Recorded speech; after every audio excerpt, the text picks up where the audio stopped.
말씀은 요한계시록 1장 1절로 3절. 요한계시록 1장 1절부터 3절까지. 소개와 인사. 같이 합독을 하겠습니다. 요한계시록 1장 1절로 3절. 예수 그리스도의 계시라. 이는 하나님이 그에게 주사 반드시 속히 일어날 일들을 그 종들에게 보이시려고 그들의 천사를 그 종 요한에게 보내어 알게 하신 것이라. 요한은 하나님의 말씀과 예수 그리스도의 증거 곧 자기가 본 것을 다 증언하였느니라. 이 예언의 말씀을 읽는 자와 듣는 자와 그 가운데 기록한 것을 지키는 자는 복이 있나니 때가 가까우니라. 아멘. 예, 오늘은 요한계시록 서론입니다. 서론인데 모든 책에는 항상 서론이 전체를 요약하는 말이기도 합니다. 그래서 요한계시록 1장 1절과 3절은 요한계시록 전체를 요약하는 말이다. 그렇게 볼 수 있습니다. 그래서 우리가 1절과 3절을 그냥 쉽게 넘어갈 수 없는 아주 중요한 계시록을 이해하는 데 중요한 말씀이다. 그렇게 볼 수 있습니다. 이 계시란 말은 예수 그리스도의 계시라는 말씀이 있는데, 계시는 하나님의 계획을 또 하나님의 하실 일을 열어 보여주신다. 그래서 계시입니다. 사람이 만든 것을 계시라고 하지 않습니다. 영원하신 하나님, 그 하나님께서 세계 역사와 교회 역사에 관한 하나님의 그 계획을 혹은 하나님의 비밀을 열어주시기 때문에 바로 계시란 말을 쓴 것입니다. 그래서 오늘 이 본문의 3절에 보면 예수 그리스도의 계시지만 계시의 출처는 혹은 계시의 시작은 바로 하나님이십니다. 그래서 오늘 본문에도 예수 그리스도의 계시라 하면서 이는 그 계시는 하나님이 그에게 주사라고 표현했습니다. 그래서 하나님이 그에게 줬다. 여기에 그는 그리스도시죠. 그래서 하나님이 그리스도에게 주사 이것이 바로 계시입니다. 그러니까 하나님 속에 있던 하나님이 계획하신 그 계획을, 그 하나님의 뜻을 그리스도에게 주셨다라고 말하는 것이 바로 계시라는 계시의 내용이 되겠습니다. 그런 의미에서 볼 때에 그 예수 그리스도 혹은 그는 그에게라고 했으니까 그는 바로 하나님의 중보자십니다. 하나님은 그 예수 그리스도를 중보자로 세우셨습니다. 그래서 계시의 출처는 하나님이시지만 그 계시를 아들에게 주셔서 그리스도에게 주셔서 그렇게 표현한 것입니다. 디모데전서 2장 5절에서도 하나님은 한 분이시요 또 하나님과 사람 사이의 중보자도 한 분이시니 곧 사람이신 그리스도 예수라. 그래서 하나님이 육신을 입고 이 땅에 오셔서 구속을 이루시고 그리고 부활하시고 하늘로 승천하신, 그리고 승천하셔서 하나님과 아들 사이에 중보자로 계신 그분에게 아버지께서 그분의 중보자인 그분에게 주셨다라고 말씀하고 있습니다. 그래서 예수 그리스도를 가장 지극히 높이신, 자기를 낮추어 이 땅에 오셨는데 하나님이 그를 지극히 높이셔서 하늘의 하나님 우편에 앉히시고 그분을 중보자로 세우셨습니다. 그래서 그에게 계시를 주셨다라고 말씀하시고 그 계시는 반드시 속히 일어날 일들이다 라고 말씀을 하신 것입니다. 계시는 앞으로 속히 일어날 일들에 대해서 하나님만이 이 말씀을 사실은 하실 수 있는 거죠. 하나님 외에 누구도 이 세상에 어떠한 사람도 역사를 계획한 사람은 없습니다. 오직 하나님만이 계획하시고 그 계획한 것을 이루시기 때문에 속히 일어날 일들을 이렇게 예수 그리스도에게 주셔서 그 계시가 그리스도를 통해서 그 종들에게 보이시는, 여기 종들에게 보이시려고 라고 했으니까 우선 물론 바울 사도도 요한도 종이겠지만 그 모든 하나님의 교회의 종들에게 보이시려고 이렇게 볼 수가 있습니다. 그의 정말 놀라우신 하나님의 은총이지요. 이 세상에 되어질 일을 미리 아들을 통해서 그 종들에게 알리신 것이다 라고 말씀을 하셨습니다. 그래서 여기에서 예수 그리스도가 계신다.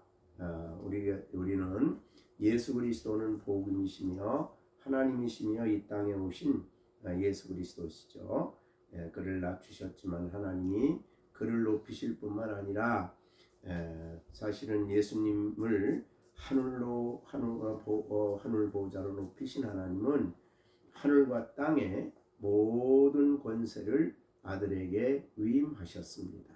그래서 예수 그리스도는 이렇게 자신이 아버지로부터 주어지는 계시를 실제로 종들에게 나타내 보이시는 그런 분이시고 또 여기에 천사들이 동원이 됩니다. 그래서 1절에 보면 종들에게 보이시려고 그의 천사를 그 종 요한에게 보냈다. 그래서 요한계시록에 보면 천사가 말하는 천사도 있고 여러 가지 천사가 여러 종류의 천사들이 나옵니다. 그 천사들이 이렇게 하나님을 예수님의 지시를 받아서 역사하고 섬기는 그런 모습을 우리가 볼 수가 있습니다. 우리가 물론 다 셀 수 없는 많은 천사들이 각양 위치에서 아버지의 뜻을 따라 일하는 그런 천사들입니다. 우리의 눈에는 지금 보이지 않지만은 그러나 종 요한에게는 그 천사가 실제로 보여서 천사가 하는 말이 있고 또 저 바울 사도 요한을 인도하기도 하고 말하기도 하고 그런 일을 실제로 하는 그런 천사가 요한에게 자신을 알리시고 요한에게 보내어 모든 주님이 하실 일을 알게 하셨다라고 말씀하고 있습니다. 오늘날도 물론 천사들은 지금도 활동하고 있습니다. 하나님의 교회를 섬기기 위해서 또 아버지의 뜻을 순종하기 위해서 하나님 가장 가까이서 섬기는 그룹들이 있고 또한 하나님의 지시를 전달하는 천사도 있고 그것을 시행하는 천사도 있고 어떻든 많은 천사들이 그렇게 하나님의 뜻을 따라 수행하고 있는 그런 모습을 볼 수가 있습니다. 그리고 오늘 본문에 보면은 요한은 물론 사도 요한입니다. 이 요한 계시록을 주님으로부터 계시받아 기록한 사람이 1절에 요한인데 그는 요한은 자기를 표현할 때에 그 종 요한이라 이렇게 표현을 했습니다. 종 요한 자신을 종으로 인정했습니다. 그러니까 예수 그리스도는 그의 주인이 되시고 주가 되시고 그는 바로 이 주님 예수 그리스도의 종이라 그렇게 자신을 말했습니다. 예수님에 의하여 주 앞에 쓰여졌던 모든 사람들은 그렇게 자신을 종이라 표현하면서 예수 그리스도를 주로 고백을 했습니다. 이것은 우리 그리스도인의 삶에 참으로 중요한 문제죠. 그래서 신앙 고백을 할 때도 반드시 주 예수 그리스도라는 표현을 함께 하기도 하고, 주는 그리스도시요 살아계신 하나님의 아들이라고 베드로가 고백한 대로 예수님은 우리의 주가 되십니다. 예수님은 자신을 낮추어 이 땅에 오셨고 종의 모습으로 이 땅에 섬기는 자로 살았지만은, 그러나 부활하신, 죽으시고 부활하신 예수님은 우리의 주인이 되십니다. 우리는 하나님 이 주인 외에 다른 주를 가질 수가 없는 것입니다. 우리는 예수님을 주인으로 모시기 전에는 내가 주인 노릇을 했고, 아니면 나와 관계된 어떤 다른 것들이 우리의 주인이 되어서 주인 노릇을 했고 그것에 의하여 지배를 받았습니다. 그러나 우리는 이제 진정한 주인을 우리가 모시게 되었습니다. 예수 그리스도가 우리의 주인이십니다. 그리고 우리는 항상 종인 것을 잊지 않아야 되겠습니다. 사도 요한은 주님을 가장 가까이서 예수님의 그 큰 사랑을 받은 사람이고, 이 계시록을 쓸 때는 이 계시를 받은 지 오래되어서 그가 거의 100살이 가까워서 이 계시록을 쓰면서도 변함없이 그는 자신이 주님의 종이라는 명칭을 이렇게 쓰고 있는 것을 생각하면서 우리들도 어떤 자리에나 어디에나 우리가 주인의 종임을 한시도 잊지 않아야 되겠습니다. 종이 하는 일은 주인의 뜻을 수행하는 일입니다. 그렇기 때문에 종이 자신이 교회에서나 또한 자신에게나 가정에서나 자신이 주인 노릇을 해서는 안 된다, 그렇게 여겨집니다. 그래서 여기 2절에 자기가 종이기 때문에 요한은 하나님 말씀과 예수 그리스도의 증거, 곧 자기가 본 것을 다 증언하였느니라 라고 말씀하고 있습니다. 종이기 때문에 그렇습니다. 자기의 생각이나 이 계시를 꾸미거나 과장하거나 아니면 빼거나 그러지 않았습니다. 그는 다 증언했다. 종의 모습입니다. 우리는 이 세상에서 목회자들 중에 또는 교회의 모든 이단적인 사상을 가지고 행동하는 사람의 특징은 바로 자신이 주인임을 잊고 자신이 종임을 잊고 주인 노릇을 해서 하나님의 말씀 외에 더하거나 빼거나 혹은 자기를 교인들 앞에 주인 노릇하려고 하는 이 무서운 죄악을 범하게 됩니다. 사도 요한은 성령의 감동으로 이 글을 쓰면서 나는 주의 종이다 라고 표현하며, 그러기 때문에 바로 요한은 하나님 말씀과 예수 그리스도의 증거, 곧 자기가 본 것을 다 증언했다. 다 빼지 않고 더하지 않고 다 증언했다고 그렇게 고백을 했습니다. 그것이 바로 종의 모습이다. 그리고 우리도 주님 앞에 서는 날까지 이 예수 그리스도를 주로 모시고 주로 영접하고 예수님을 주로 고백할 뿐만 아니라 주인으로 섬기고 살아가는 우리들의 삶이 돼야 되겠다, 그렇게 여겨집니다. 그 다음에 이제 3절에는 이 예언의 말씀을 읽는 자와 듣는 자와 그 가운데 기록한 것을 지키는 자가 복이 있다 라고 표현을 하고 있습니다. 예언의 말씀을 읽는 자는 단수입니다. 헬라어로 단수로 되어 있고, 예수의 말씀을 듣는 자는 복수로 되어 있습니다. 표현은 여기에 구분은 안 되지만 원문에는 내 예언의 말씀을 읽는 자는 복단수고 듣는 자는 복수입니다.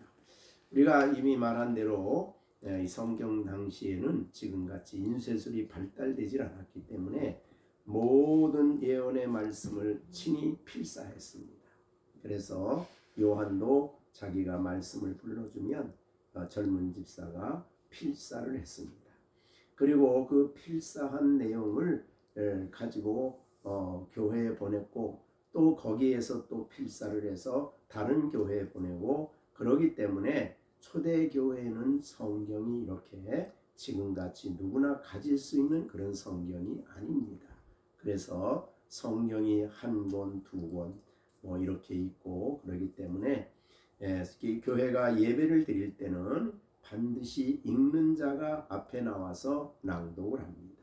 주로 설교자가 그 일을 하는데 그래서 낭독을 하면 아니면 어떤 사람이 그 말씀을 쭉 낭독을 하면 회중은 그 말씀을 듣습니다. 그리고 난 다음에 낭독한 사람이나 아니면 그 공동체의 중요한 위치에 있는 사람이 그 말씀을 깨달은 사람이 나와서 설교를 합니다. 그래서 읽는 자는 그 내용 속에 해석하는 자가 설명하는 자도 같이 포함된 말이라 그렇게도 볼 수 있습니다. 느헤미야 8장 8절에 보면은 그랬습니다. 하나님의 율법책을 낭독하고 그 뜻을 해석하여 백성에게 그 낭독한 것을 다 깨닫게 하니 백성이 율법의 말씀을 듣고 다 울었다 라고 했습니다. 그러니까 여기에 말씀을 읽는 것은 단순히 읽는 데 그치지 않고 그 뜻을 해석하여 백성들에게 낭독한 것을 다 깨닫게 하는 것까지 바로 읽는 내용 속에 포함이 됐다. 그렇게 볼 수 있습니다. 그래서 오늘날 하나님 말씀을 봉독하고 봉독한 그 말씀의 내용을 설교를 통해서 깨닫게 했기 때문에 그 회중들이 그 말씀을 듣고 깨닫게 된 것입니다. 그래서 그 말씀을 깨달은 사람에게 그 다음에 그 가운데 듣는 자라, 여기에 듣는 자라라는 말은 바로 낭독한 말씀을 들을 뿐만 아니라 그 말씀을 해석하는, 즉 해석하여 깨닫게 하는 것까지 들었다, 그렇게 포함할 수 있습니다. 그래서 듣게 되면 듣는 귀, 들을 수 있는 귀, 그것은 그 내용을 아는 것까지를 포함하는 말이다. 믿음으로 그 말씀을 듣고 그 말씀의 해석을 듣고 그 말씀을 깨닫게 됩니다. 그래서 여기에 이제 이 말씀을 듣고 깨닫는 사람은 에스라서의 아까 느헤미야서에 본 대로 울었다. 자기에게 주신 말씀으로 듣고 자신들이 말씀을 거역한 것을 깨닫고 회개하며 울었다라고 표현을 했습니다. 뿐만 아니라 느헤미야 8장 12절에서는 모든 백성이 곧 가서 먹고 마시며 나누어주고 크게 즐거워하니 이는 그들이 그 읽어 들려준 말씀을 밝히 알미라. 그 말씀을 알게 되니 그것이 은혜요. 그래서 그 마음에 크게 즐거움이 있었다. 하나님 말씀을 깨닫는 성도가 그 마음에 큰 즐거움이 있었다. 하나님의 말씀의 대표적인 반응이 바로 이 기쁨이죠. 즐거움입니다. 그 내용 속에 하나님 내용을 깨달을 내용 하나하나마다 사실은 우리들에게 큰 기쁨이 되는 말씀이고 또는 우리의 죄를 보여줌으로써 우리가 회개하는 그런 말씀이 되는데 어떻든 그것을 여기 성경에서는 그 말씀을 듣는 자라 그렇게 표현을 했던 것입니다. 그렇기 때문에 이 말씀을 깨닫고 듣는 느헤미야의 그 말씀을 들었던 그들은 가서 주일을 지나고 그리고 난 다음에 다음 날 되었을 때에 느헤미야 8장 13절에 보면 그 이튿날 뭇 백성과 족장들과 제사장들과 레위 사람들이 율법의 말씀을 밝히 알고자 하여 학사 에스라에게 모여 그렇게 모여서 하나님 말씀을 더 듣게 되는 모습을 볼 수가 있습니다. 하나님 말씀을 그 말씀의 의미를 알고 받아들이는 성도는 말씀에 대한 그런 마음의 그런 사모함 혹은 목마름이 있습니다. 우리가 팔복 중에 네 번째 복이 말한 대로 의에 줄이고 목마른 자는 복이 있다 한 것처럼 정말 하나님의 말씀을 인하여 말씀을 듣고자 하는 목마름과 사모함이 이들에게 있었다. 초대교회는 정말 그런 사모함이 대단했던 것 같습니다. 우리가 사도행전 20장에 보면 그 유두고 사건이 나오는데 우리가 유두고 사건 그러면 다락에서 깊이 졸다가 떨어져서 죽었는데 바울이 다시 살렸다. 이제 사도행전 20장 7절부터 11절까지 내용인데 사실은 그 내용의 더 중요한 메시지는 유두고가 죽었다 살았다가 더 중요한 메시지가 아니고 이때의 그 말씀에 대한 성도들의 갈증이 열망이 얼마나 대단했는가를 볼 수 있습니다. 그래서 사도행전 20장에 보면은 그들이 주간 첫날이면 이제 오늘날은 주일입니다. 이제 안식일이 주일로 바꿔졌죠. 그래서 주간 첫날에 우리가 떡을 때려하여 모였다. 그러니까 성찬식이죠. 그래서 모여서 예배를 드리고 성찬식을 했습니다.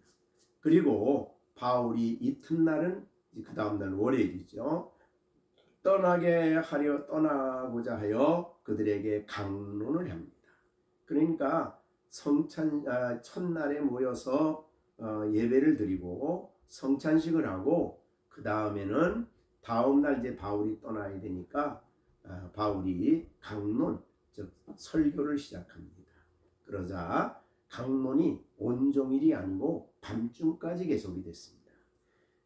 그리고 여기에 모인 사람들은 주로 어려운 환경에 있는 사람들입니다. 초대교회는 유두고도 그랬습니다. 그래서 낮에는 열심히 일하고 밤에 모여서 하나님의 가서 일하고 저녁에 모여서 말씀을 듣게 되는데 어떻든 밤중까지 계속이 되었는데 모인 윗다락에 등불을 많이 켰다. 여러 사람들이 모인 것 같습니다. 그러자 유두고라는 청년이 창에 걸터 앉아 있다가 깊이 졸았다. 그랬습니다. 그래서 졸다가 더 강론을 더 했다. 그 말은 밤중까지 계속되었다가 더 했다는 거죠. 그러니까 회중들이 하나님 말씀을 이제 바울이 떠나니까 더 듣고 싶었습니다. 그래가지고 밤중에다가 아마 정오가 밤에 12시가 지나고 그 다음에 1시가 되고 2시가 되고 뭐 그런 것 같습니다. 그러니까 졸음을 이기지 못한 거죠. 낮에는 일했다가 이렇게 와서 피곤한 가운데 말씀을 들으니 유두고가 그만 졸아서 3층에서 떨어졌다. 설교를 듣던 사람들은 놀라서 내려왔죠. 내려가서 보니 그가 죽었습니다. 그러자 바울이 그를 안고 다시 위에 엎드려 그 몸을 안고 말하되 떠들지 말라. 그에게 생명이 있다. 그러고 살아났는데 11절에 보면 20장 11절에 보면 올라가 떡을 떼어 먹고 그 다음에 오랫동안 날이 새기까지 그러니까 날이 새기까지 설교를 했어요. 그러니까 밤중에 막 저녁부터 시작을 해서 밤중까지 밤새도록 그래서 날이 새기까지 말씀을 들었으니까 이 사람들이 얼마나 성경에 대한 목마름이 있습니까? 알고 싶은, 사모하는, 듣고 싶은. 오늘은 우리 주일입니다. 그러고 모이면 1시간 정도면 되지요? 요새는 대형 교회들은 그냥 1시간 1시간 예배 찬송하고 뭐 설교 20분 듣고 뭐 어쩌고 그러고서는 그러고 예배 끝나고 가요. 그런데 초대교회 성도들은 그렇지 않았어요. 그래서 말씀에 대한 사모함이 얼마나 강렬한가를 보여준 것이 바로 이 모습입니다. 떡을 때려 모여서 그렇게 밤중까지 밤이 새도록 그리고 날이 새기까지 그리고 다음날 이제 바울이 떠나기까지 그는 바울을 붙들고 말씀을 듣는 일에 온 힘을 다했습니다.